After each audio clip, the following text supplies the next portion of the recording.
Hello everyone, Happy New Year all of you.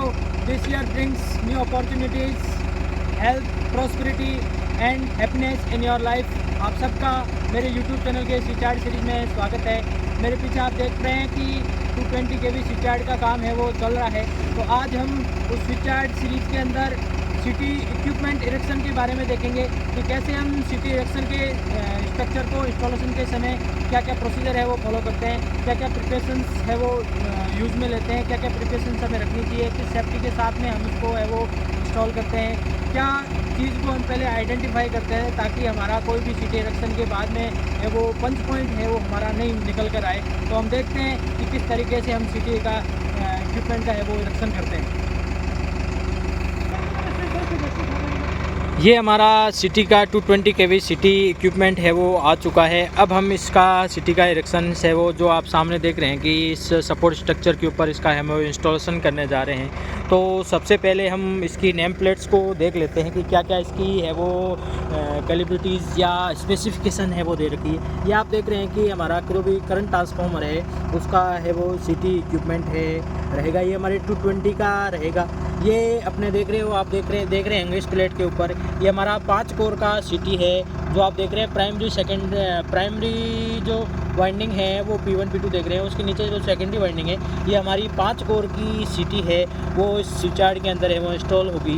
इस 5 core की city में हमारा रेटेड जो वोल्टेज देख रहे हैं कि ये जो रेटेड ये PS क्लास का हमारा है जो सिटी रहेगा। आप देख रहे हैं ये PS क्लास है और जो उसका नी पॉइंट वोल्टेज है वो 800 एंड 1600 वोल्टेज है वो रहेगा। 800 और 1600 वोल्ट का ये हमारा सिटी का है वो नी पॉइंट रहेगा।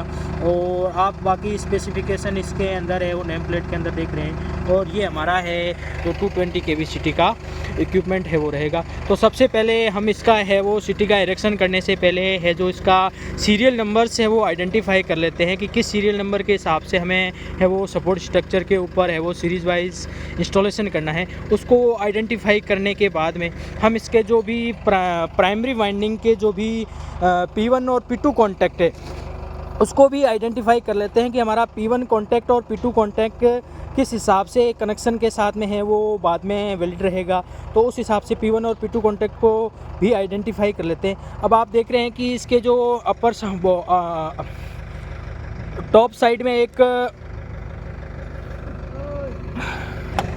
टॉप साइड में हमारी जो प्राइमरी वाइंडिंग रहती है ये प्राइमरी वाइंडिंग को ट्रैवलिंग के समय किसी प्रकार का डैमेज नहीं हो इसके लिए हम इसमें अंदर जो है जो उसको ऊपर है वो कवर अप कर लेते हैं और उसके अंदर है वो फोम के हम पैकेट डाल लेते हैं। तो इंस्टॉलेशन करने से पहले हमें है जो इस फोम के पैकेट को पहले प्राइमरी वाइंडिंग से है वो अलग कर लेना था ताकि हमारा जो भी कमीशनिंग के समय हमें किसी प्रकार का फॉल्ट है या हमारा सिटी है जो इक्विपमेंट वर्क नहीं करे ऐसी प्रॉब्लम का है वो सामना नहीं करना पड़े। तो इसके लिए हमें है जो पहले इसकी प्राइमरी वाइंडिंग को यहाँ से नट बोल्ट जो आप देख रहे हैं इसको हम है जो खोल कर इसके अंदर जो भी फॉर्म या पैकिंग जो है उसको अलग कर लेते हैं और इसको पूरा प्राइमरी वाइंडिंग को फ्रीली कर लेते हैं ताकि इरेक्शन के समय में या फिर कमीशनिंग के समय में हमें किसी प्रकार की प्रॉब्लम्स का है वो सामना नहीं करना पड़े।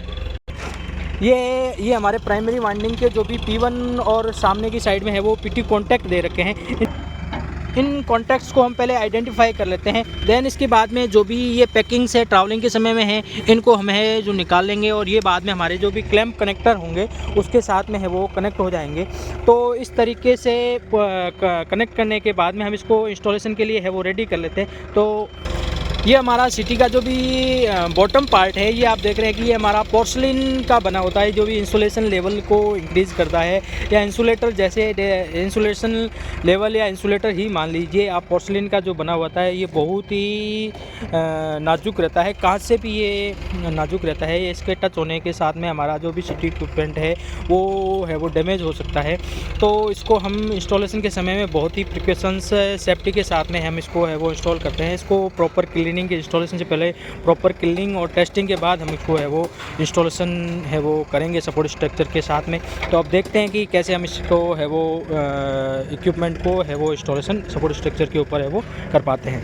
ये हमारे जो भी प्राइमरी वाइंडिंग्स है इस तरीके की फॉर्म पैकिंग होके वो आती है। इस तरीके से आप देख रहे हैं कि इसमें है वो फॉर्म का पैकेट है, ताकि किसी प्रकार से ट्रैवलिंग के अंदर हमें वो डैमेज नहीं हो। इसको हमें इंस्टॉलेशन करने से पहले है वो निकाल लेना होता है, इसको साफ़ कर लेना होता है। इसको प्राइमरी कॉन्टैक्ट को इस तरीके से फॉर्म के पैकेट से है वो फ्री कर लेना होता है। तो हम इसको अब हमें वो फ्री कर देंगे यहाँ से, और फिर इसको वापस टाइटनिंग के साथ में कसकर इसको इंस्टॉलेशन के लिए वो रेडी कर देंगे। अब ये हम इसको पन्नी को है वो उतार लिया है और अब इसको रेडी कर लिया। प्राइमरी जो भी वाइंडिंग थी उसको अब हमने वो फ्री कर लिया है। इसको साफ़ करके क्लियर करके अब इसको है वो हम वापस है वो पैकअप कर लेंगे इसको, और इसको है वो कवर अप करके अब हम इसको इंस्टॉलेशन के लिए वो रेडी कर लेंगे।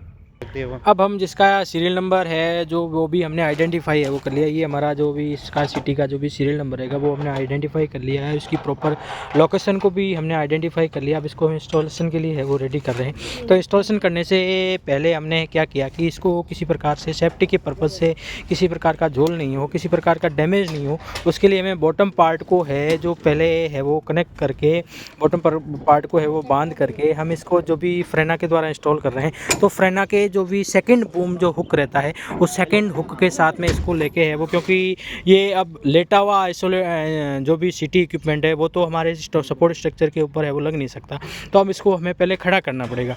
तो खड़ा करने के पहले बॉटम पार्ट को हमने इसको है जो रस्से से बांधकर अब इसको बूम के द्वारा है वो अपलिफ्ट कर लेंगे।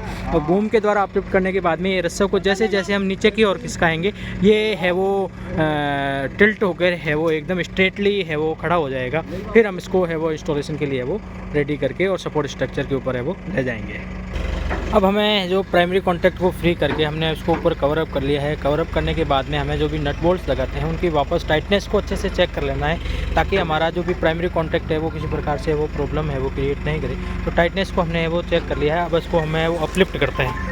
अब हमने इसको रस्से को है जो नीचे सरका के वो स्ट्रेट कर लिया है। अब स्ट्रेट करने के बाद में हमें इसकी जो भी लोकेशन है जो P1 कॉन्टैक्ट है वो ड्राइंग के हिसाब से हमारा है वो स्विच यार्ड के इनसाइड में रहेगा और P2 कॉन्टैक्ट है वो आउटसाइड में रहेगा।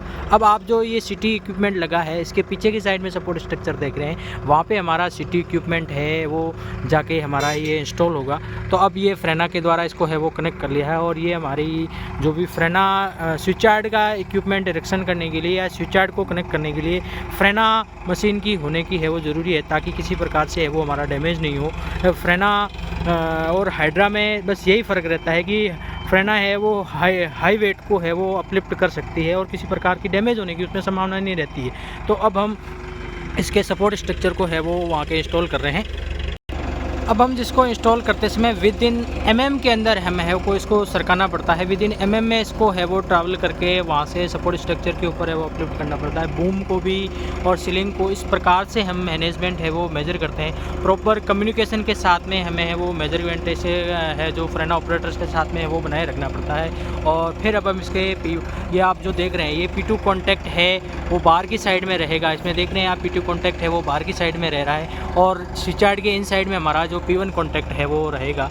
तो अब इस तरीके से हम इसको सपोर्ट स्ट्रक्चर के ऊपर पहले इसका होल है वो मैच कर लेंगे, और उसके साथ में जो भी इसके चारों साइड में चारों कोनों पर इसके है वो नट बोल्ट लगाकर इसको टाइटनेस के साथ है वो कनेक्ट कर देंगे। और फिर अब इसको टाइटनेस के साथ में कनेक्ट करने के बाद में पूरा प्रॉपरली है वो स्ट्रेट अलाइनमेंट है वो हम चेक कर लेंगे, और उसके बाद में हम इसका है वो इरेक्शन है वो कंप्लीटेड हमारा हो जाता है ऐसे। अब हमने सिटी के इरेक्शंस का जो भी अलाइनमेंट है वो चेक कर लिया है, इक्विपमेंट का अलाइनमेंट चेक कर लिया है। अब हम इसको है वो प्रॉपर टाइटनेस के साथ में इसके सपोर्ट स्ट्रक्चर के साथ में है वो कनेक्ट करके प्रॉपर टाइटनेस के साथ में हम इसको है वो कनेक्ट कर लेंगे। ये आप देख रहे हैं कि हमारे रूबेल भाई है जो इसको टाइटनेस के साथ में है वो कनेक्ट कर लिया है, और अब टाइटनेस के साथ टाइटिंग है वो पे लगे हुए हैं ताकि किसी प्रकार से स्ट्रक्चर का अलाइनमेंट है वो गड़बड़ा नहीं जाए। तो अब हम देख लिया हमने इस तरीके से हमारा सिटी इक्विपमेंट डायरेक्शन का एक सेट बनकर है वो रेडी हो जाता है। ये आप देख रहे हैं कि एक सेट बनकर है वो रेडी हो गया। अब इसका हमारे है वो कंडक्टर्स के साथ में है वो कनेक्शन होगा, वो भी आपको हमें वो इस वीडियो के एंड में है वो बता देते हैं। ये हमारा जो P1 कॉन्टैक्ट स्विच यार्ड के इनसाइड में रहेगा। इस तरीके से कंडक्टर में आकर इसके है वो कनेक्टर के साथ में हमारा P1 कॉन्टैक्ट है वो कंडक्टर के साथ में है वो आकर है वो कनेक्ट होता है, और कनेक्शन होने के बाद में P2 कॉन्टैक्ट भी आगे है वो कनेक्शन होगा। इस तरीके से कनेक्टर के साथ में है वो कनेक्शन होने के बाद में इसके बाद में हम अगले वीडियो में हम इसके पार्ट में है वो इसके जो भी कनेक्शन रहेंगे, कोई कोर कनेक्शन रहेंगे, उसके बारे में देखेंगे। तब तक के लिए आप सब लोगों का धन्यवाद, शुक्रिया, और देखते रहिए, थोड़ा मेरे चैनल को सपोर्ट है वो करते रहिए।